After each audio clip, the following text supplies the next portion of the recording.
ముఖ్యమంత్రి రేవంత్ రెడ్డికి ఎమ్మెల్సీ ఎన్నికల ఫలితాలు బిగ్ షాక్గానే చెప్పొచ్చు. ఇప్పటికే పరిపాలనలో అనుభవరాహిత్యం కారణంగా తెలంగాణ సర్కార్ తీవ్ర విమర్శలు ఎదుర్కొంటుంది.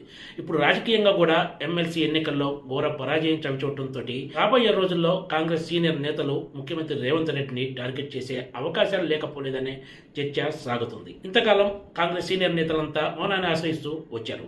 రాబోయే రోజుల్లో వీళ్ళు స్వరం పెంచే అవకాశం లేకపోలేదనే అభిప్రాయం వ్యక్తమవుతుంది.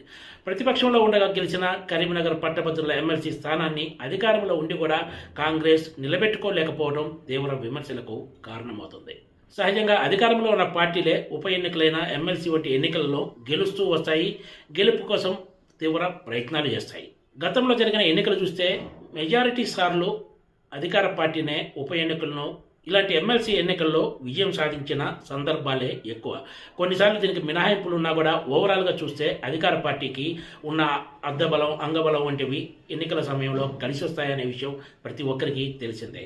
కానీ తెలంగాణలో ఇటీవల జరిగిన 3 ఎమ్మెల్సీ స్థానాల్లో బీజేపీ రెండింటిని గెలుచుకోవడం, అధికార కాంగ్రెస్ పార్టీ సిట్టింగ్ స్థానాన్ని కూడా కోల్పోవడంతో ఖచ్చితంగా ఇది కాంగ్రెస్ పార్టీకి రాజకీయంగా పెద్ద ఎదురుదెబ్బగానే చెప్పాలి. గతంలో ఎన్నడూ లేని రీతిలో ముఖ్యమంత్రి రేవంత్ రెడ్డి ఎమ్మెల్సీ ఎన్నికల్లో విస్తృతంగా ప్రచారం నిర్వహించింది ఒక్కరోజైనా కూడా పలు జిల్లాలను ఆయన కవర్ చేసి ఖచ్చితంగా తమ ప్రభుత్వ పనితీరుతో తాము గెలిచి తీరుతామంటూ చెప్పుకొచ్చారు. కానీ ఫలితం మాత్రం అందుకు భిన్నంగా వచ్చింది. ఇప్పటికే రేవంత్ రెడ్డి విషయంలో స్వరం మారుస్తున్న కాంగ్రెస్ నాయకులు రాబోయే రోజుల్లో దీన్ని మరింత స్పీడ్ పెంచే అవకాశం ఉందనే అభిప్రాయం ఎక్కువ మంది నేతలు వ్యక్తం చేస్తున్నారు. తెలంగాణలో కాంగ్రెస్ ప్రభుత్వం కొలువు తీరి ఏడాది దాటినా కూడా కేబినెట్ మధ్య ఏమాత్రం సమన్వయం లేదనే విషయం ఆ పార్టీ నాయకులే ప్రైవేట్ సంభాషణలో అంగీకరిస్తున్నారు.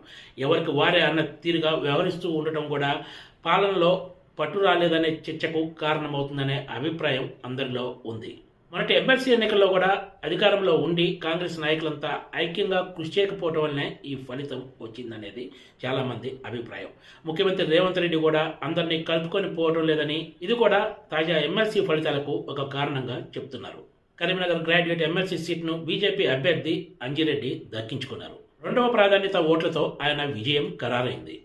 ఇప్పటికే కొంతమంది బీఆర్ఎస్ ఎమ్మెల్యేలు అధికార కాంగ్రెస్లోకి ఫిరాయించారు. దీనికి సంబంధించిన కేసు ప్రస్తుతం సుప్రీంకోర్టులో కొనసాగుతోంది. సుప్రీంకోర్టు తీర్పు వెలువరించేసి తెలంగాణలో మళ్ళీ ఉప ఎన్నికలంటూ వస్తే రాజకీయంగా అది పెద్ద సవాల్గా మారే అవకాశం ఉంది.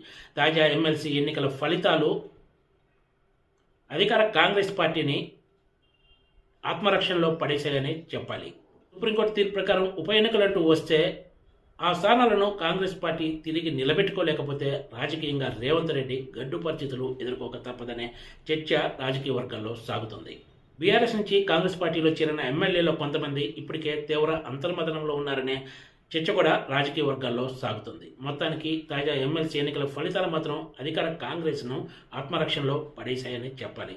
ముఖ్యంగా ముఖ్యమంత్రి రేవంత్ రెడ్డికి ఇది ఇరకాట పరిస్థితి. Please subscribe TGTV.